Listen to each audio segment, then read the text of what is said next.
Stay tuned for urban legends to ghostly tales of the paranormal, because now it's time for Message on the Wall. Message on the Wall presents the case of an encounter with the ghost of Anne Walker. Today, should someone come forward giving a statement to the police that they had seen and spoken to the ghost of a murder victim, giving the location where the ghost said their body could be found, and naming the person or persons who had committed such a heinous act, the police would no doubt check out the area, and if a body was found, would most certainly be wanting to question that person further. But this story goes back to 1631, when superstitions were an everyday part of life. Bad luck was often seen as a curse, with the culprit, in the form of a witch, having to be found.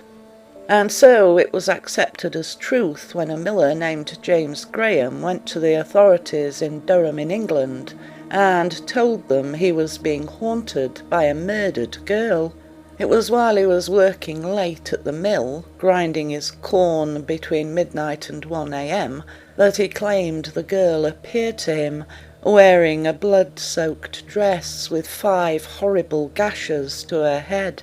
The girl told him her name was Anne Walker, and that she had been murdered by a coal miner named Mark Sharp with a pickaxe that he used for cutting into the coal. But it wasn't just his crime. Having kept home for a relative, John Walker, she had got pregnant by him. Walker had paid Sharp to murder her, telling Graham that her body could be found in a coal pit on the moor, and that the axe used was hidden beneath a rock by a riverbank, along with Sharp's blood-stained shoes and stockings. He was to go to the authorities with this information. Although the apparition had been a terrifying sight, James Graham tried to tell himself he had been working too hard, and that it was no more than his imagination. He wasn't a superstitious man, and he knew John Walker, who was a neighbour, and also knew he had a bad temper, with the widower often having beaten his wife. James Graham decided not to work so late, and for many weeks would not remain at the mill on his own.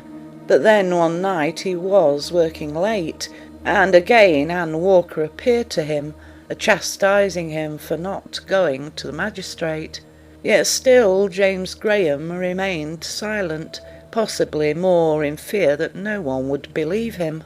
It was when she appeared to him a third time while he was in his garden, becoming even more threatening, and telling him she would haunt him until her death was avenged, that, as he promised, the next day he went to the magistrate with his story.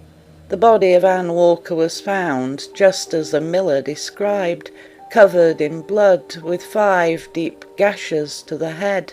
The shoes, stockings and pickaxe were also recovered, being hidden in the way Graham described. With this evidence, Mark Sharp and John Walker were charged with the murder of Anne Walker. At the trial that took place in August of 1631, both men pleaded not guilty. James Graham gave evidence of the ghostly encounter, relaying to the court what the ghost of Anne Walker had told him. It was evidently good enough for Judge Davenport, and with the trial only taking 1 day, found the 2 men guilty and sentenced them to hang. You have been listening to Message on the Wall, brought to you in association with Paranormal Parodies. You can find Paranormal Parodies at paranormal-parodies.com.